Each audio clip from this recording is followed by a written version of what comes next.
There are 600,000 people currently on holiday worldwide with the company, and they're now looking for other ways to get home. All Thomas Cook flights have been immediately cancelled, putting about 20,000 jobs at risk.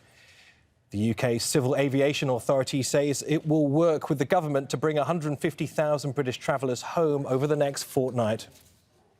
The CAA is launching a repatriation.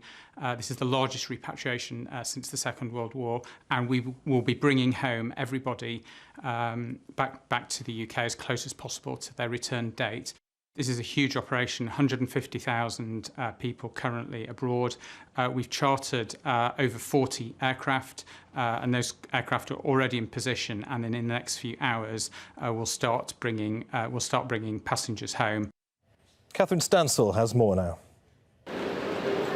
Britain's oldest travel company, operating in more than a dozen countries with 19 million customers a year. But Thomas Cook struggled to be profitable. Despite a $1 billion injection of cash earlier this year, the company said on Friday it needed an additional $250 million to stave off collapse. Well, they can't get in either. Bad news for the 600,000 people around the world on Thomas Cook holidays. When word spread about the dire financial situation, this hotel in Tunisia briefly refused to let holidaymakers leave, demanding money, afraid that they wouldn't get paid if the company went bankrupt. I paid more than $2,000 for the holiday. They want more than what I paid. I told them I'm not responsible for Thomas Cook. Basically, it's kind of blackmail. If you pay it, or you don't leave. The British government is promising to help anyone stuck abroad. I can reassure people that in the worst case scenario, the contingency planning is there to avoid people being stranded. More than 1 million people around the world have holidays booked with Thomas Cook. Despite going bust, there's little danger they will lose their money, thanks to various consumer protection schemes. Thomas Cook is seen as the inventor of the modern-day package holiday. A cabinet maker from Yorkshire, he was a strong supporter of the temperance movement and believed travel would help Britons refrain from drinking alcohol. He started out by arranging day trips by train in the 1840s.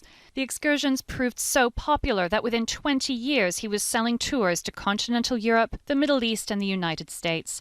But the modern-day company has been under intense financial pressure, rescued from near bankruptcy 8 years ago, and how people book their holidays has added to the company's plight. High street travel shops have been facing stiff competition from the internet. And while package holidays like those from Thomas Cook often provide good value, many consumers are now shopping around online, booking their accommodation and flights separately to create a bespoke travel experience. Despite being a mainstay in the British travel industry, analysts say the company struggled to compete. Thomas Cook is a marvellous brand. It has an incredible heritage, but I'm afraid in the 21st century, in the ferocious competition of the travel industry, that counts for nothing. All that matters is, do you have a profitable business? And sadly, in the case of Thomas Cook, we know the answer is no. A 178-year-old business steeped in history, but apparently failing to keep up with modern times. Catherine Stancl, Al Jazeera, London. Well, Francis Coppola is an economist and joins us now from London via Skype. Francis, thanks for joining us. We know, of course, that Thomas Cook's experienced serious financial difficulties over the last year, but what multiple factors have contributed to the company's demise? Well, the immediate cause appears to have been that they needed some money to pay their debts and the banks wouldn't cough up any more. Their existing credit facilities were fully drawn and they just couldn't borrow anymore. They went to the UK government to see if the UK government would cough up some money and the UK government said no. So that appears to have been the proximate reason for them failing.